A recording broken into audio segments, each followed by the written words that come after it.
Welcome back to Building Global Success, Mastering Change Management in GCCs, where we delve into the key elements of building successful global capability centers, GCCs, and the leadership strategies that make them thrive.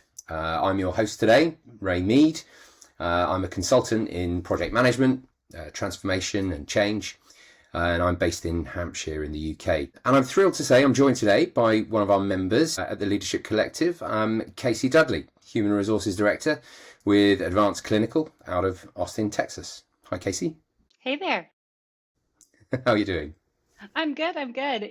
I'm just getting started in my morning. You're so lucky to be in your afternoon. But yeah, I'm glad to be here today. That's right. I'm one tennis match down this morning, so raring to go. Fantastic. So Kasey's going to share with us her experience of successful change programs that she runs to establish and grow her organization's overseas presence.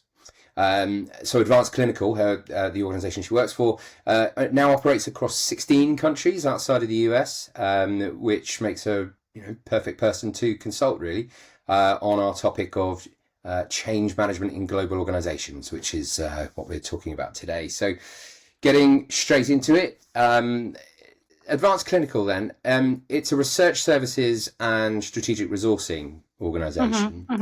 Building international capability has been a crucial part of the strategy, hasn't it, over the last few years? But you don't specifically refer to like GCCs as a term, do you? What do you call them? That's right. So while we operate in many countries, we just kind of consider them part of our integrated solution. But in particular, when we're setting up a foundation, or what some people might call a headquarters or a GCC, we use the language center of excellence. Okay. All right. So center of excellence makes sense, doesn't it? If that's what you're building kind of multi capabilities in a new location. And what kind of programs are there then? So the ones that you've been running recently, and I know we're going to talk in depth about one specific one. Can you just go over what you've been working on recently and what the strategic drivers for doing so? Yeah, so kind of similar to our business support groups like HR, IT, legal, finance, they all operate in a center of excellence structure. So we applied that to our biometrics division, which we expanded into India. Really, the idea behind this is that the very specific work done in the Center of Excellence can be focused on there without the distraction of client meetings and other operational demands from the other business functions. So by operating a Center of Excellence, those team members are able to focus on the outcomes that are expected for that business unit.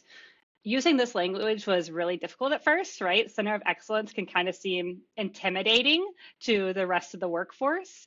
And it challenged our existing team members quite a bit. So we really took them on this journey to understand the why behind that business decision, the benefits to the organization, and then how the employees and how the new work group would impact their day-to-day roles.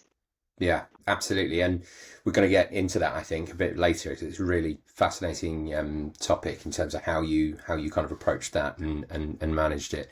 But I'd imagine setting up one of these centers of excellence, it's not just a drag and drop kind of project, is it? It's a multifaceted program, so managed as a piece of change in its own right. How did you create the case for change in the first place? Was it an obvious change to make, or did you have to kind of, or did the organization have to convince everyone? Well, it was an obvious change for the leadership team. So as a clinical research organization or a CRO, our competitors are already working in global capability centers and the centers of excellence. So this means they already had people working often 24 hours a day, or following the sun, as some call it. Additionally, our competitors were able to provide lower costs on their bids for work. And so we saw as a leadership team that in order to stay competitive in our market, we needed to make a change. So making a case for change came easy for the organization as a leadership capability. We had agreed upon the project scope, but convincing the rest of the organization, so our individual contributors and people who were already doing that role, was a little bit more challenging. Okay, so not everyone agreed that was the right thing to do. Right, right. So lots of people have worked in environments like this before, and they had some preconceived notions of what it would look like and what it meant for them. And so we had to work through those preconceived notions, listen to them, and certainly dig into what was happening at a step-by-step basis. And I think that some of the insights that line level managers brought and individual contributors about their prior experience working in center of excellence or global capability center environments was actually really impactful for how we adapted our approach to opening up our center of excellence. Okay, yeah. No, that makes sense. It's kind of defining what it looks like, what the horizon looks like, painting that in, I suppose, in a positive light as much as it can, whether there will be impact on different people, and then kind of working out, I suppose, then what needs to happen first. You can't see everything in a change program. You can't define everything in advance. You have to kind of work out, the goal at the end of it, what it's going to look like, the blueprint, if you like, of what you're building, and then kind of work on what you can see in the short term. So how did you work out what needed to happen first? So I think it's important to call out that at my organization, we have a predefined change structure. So we all, every single employee at my organization takes some level of change management training. And so our everyone from our very first individual contributor all the way up to our CEO. And there's different levels of training that those people take, right? So an individual contributor spends about 1 hour in change management training. A leader spends about 3 to 5 hours in change management training. And then people like me who have the secondary job of change management practitioner, we spend about 10 to 12 hours in change management training. And um, so that's really helpful, right? Because we're all kind of speaking the same language. So by the time this project in particular became a change management initiative, we'd been talking about the biometric center of excellence for nearly a year in our all staff meetings or our town halls. However, we really didn't know how employees were feeling about that. So our first step was to identify the most impacted individuals. So working with business leaders, who is going to experience this change in the most significant way. In this case, that was the team members in the existing data management team that would be working alongside our new team. We also identified others less directly impacted, such as other project team members and clinical monitoring, for example, and then the support functions like IT, HR, and finance.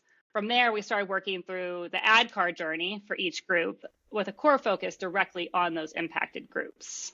Okay, all right. So ADCAR, I mean, obviously specific terminology there around change management, and we should probably explain for people perhaps not so au fait with change management expertise, or what that is. Did you cover ADCAR in your change management training?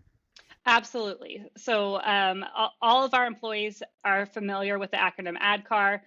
For our listeners that may not know, ADCAR is an acronym that stands for the first A is awareness of the change. So instilling that awareness for the entire impacted population.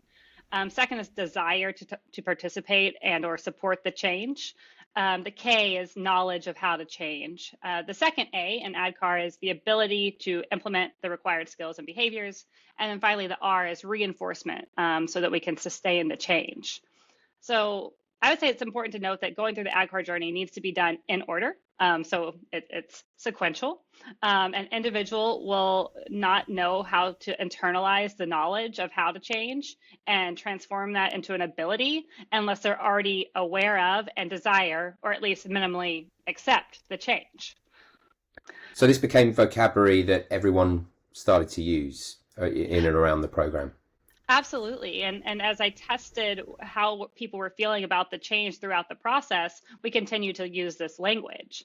So using this model, we first realized that we needed to address awareness. So like I said, we've been talking about it for over a year, but did the employees know beyond that we were doing it? why we were doing it.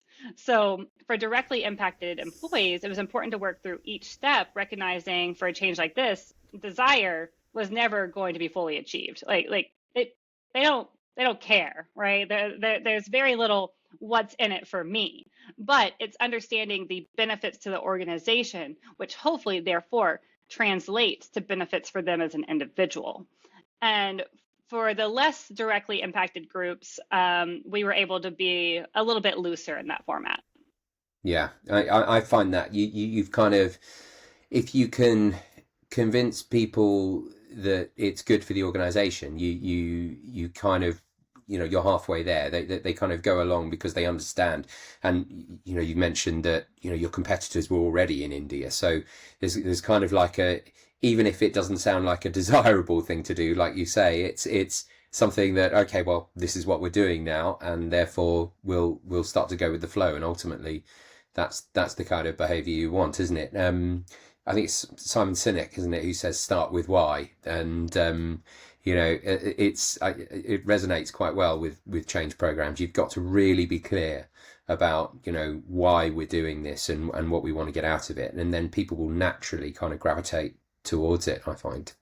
And then once you're kind of up and running, another one, I don't know if you covered John Cotter in your change management training, but his kind of 8 steps to change management, and one of them is to form a guiding coalition. So once you've kind of established why you're doing it, you've got to have some kind of governance to the change and some kind of representation, etc. Did you was there clear ownership and accountability driving this change through? Yeah, so we did cover Cotter in our change management training, and the bespoke model for change management that that my organization uses takes quite a few pieces from Cotter. So absolutely, that's important. We had very clear responsibility when it came to sponsorship of the change, so that highest level leader, their buy-in and what needed to be accomplished to fully accomplish the change. What was lacking in our process, though, was a strong project plan. So as part of that coalition, you need not only a sponsor, but a project manager or a lead. And in our case, we like to have a sponsor, a project manager, and a change manager. And then finally, we have those line managers, the direct people who will be talking to those impacted employees. And so a foundation is so important for overall success. So without that agreed upon project plan and without a formally assigned project manager, it was difficult to align change management initiatives to the project. So instead, a lot of the change management effort guided the project milestones instead of the other way around, which was interesting. I'm quite interested in that because in my field of project management, transformation, etc., you find different approaches to this. You find project managers that have to kind of develop change management skills, or sometimes you find this where it's almost 2 separate disciplines. You've got project management and they're all over there with their schedules and the WBSs and risk logs, and then you've got the change management department and they're all about engaging people and things. And certainly, depending on the industry, depending on the organization, we're seeing sometimes the two more gravitating together as you look towards the future and automation comes into the workplace more. There's a strong driver for ordinary project managers, I suppose, to adopt more change management approaches in order to be successful. So, and in your organisation, you've got them separated, have you? And you find that kind of works quite nicely in terms of what people are responsible for. And yeah, so at my organization, we have a lot of project managers, but they're focused on clinical trial projects, not on organizational projects. For organizational initiatives, we only have 2 actual project managers, and we have a lot of projects. And so what we did instead, so those 2 individuals have attended the change management practitioner training. They have the same secondary job I have as change management practitioner, and are able to implement those in the projects that they're working on. However, based on their skill set and the needs of the business, they're primarily assigned to technical rollouts, so new software and new processes related to that. And so when it comes to a change like entering into a new country, it's not in scope for those project managers. And so instead, what we look at is another team member who is knowledgeable about that change and about the project to lead the project management function. And so we're a small, lean team. We have about 800 internal employees. And so, and most of those work on clinical trials, and which is obviously our primary effort that we're working on. And so I have been a part of a change management initiative at my organization where the project manager was also the change manager. And I actually think that worked beautifully. It's one of our most successful projects that we've conducted in the past year. Mm. Yeah. So there's a message there, isn't there, to people working in perhaps project management that, with the advent of AI and things coming in the future, a lot of the more traditional project management skills, it's going to free up a lot of time for the average PM, and there's going to be more emphasis, rightly so, I think, on engaging the stakeholder environment, driving the change, and all of those things. So it's definitely a skill for people to develop. Yeah, it's the people piece of the project, right? So how are the people impacted by this project, and then managing that piece of it? Yeah, absolutely. Talking of impact, you mentioned before about looking at the impact of the program on employees, etc. Did you experience any attrition during the change? Did you there was obviously resistance, but did that lead to any kind of attrition that was unexpected or undesirable? So it's hard to say right now. So the feedback we've received so far and during the change process was that quality can diminish when moving to a center of excellence model. And they also kind of feared that they would be replaced by the new team members. So we did address those concerns in group forums and with direct line managers leading the conversation. And the rest, kind of needs to be proven with time. So this change, our first new hire started in November of 2024, and at the time of this recording in January of 2025, we're just about 9 to 12 weeks out from that first hire. So I think time's going to tell how successful we were in limiting attrition. And one thing that we did to address that is offering key talking points to our leaders about that expansion so that they can utilize that as a consistent message. As I don't want someone to hear something from their manager and then come and have a one-on-one conversation with me and I tell them something completely different. So we're really working on that piece. And then finally, we are working through helping our existing team members grow professionally by giving them the opportunity, if they want, to mentor new employees. And so we're trying to reestablish and assert the impact and the importance that our existing team members have. And that's what those are some of the steps we're taking to try and limit that attrition. But right now, I really think it's too early to tell if this change really impacted that measure. Yeah, no, absolutely. It's again, it's often linked to, I find, how much kind of agency people feel that they've had in the change as well. Using things like group forums that you mentioned, focus groups for help, for planning collaboratively. So, for example, if I'm leading a change initiative, if it's an area that I know very well, I kind of know where it's going, and I kind of know the outcome that I want from a planning session. But nobody cares. Frankly, it's not my change. It's the organization's change, and it's my stakeholders are paying for it. They're going to be using it. They're going to be involved in it. They're going to be driving it.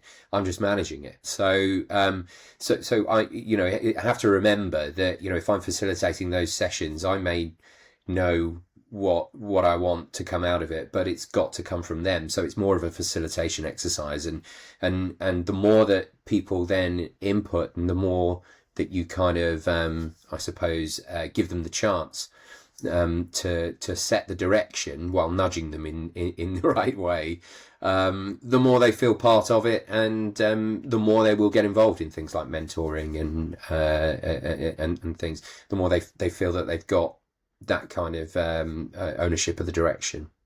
Oh, absolutely. And one measure, or one step I took, was utilizing it's actually our employee recognition platform, Achievers, has a feedback tool. We hadn't used it before. We typically use our HRIS for employment engagement surveys.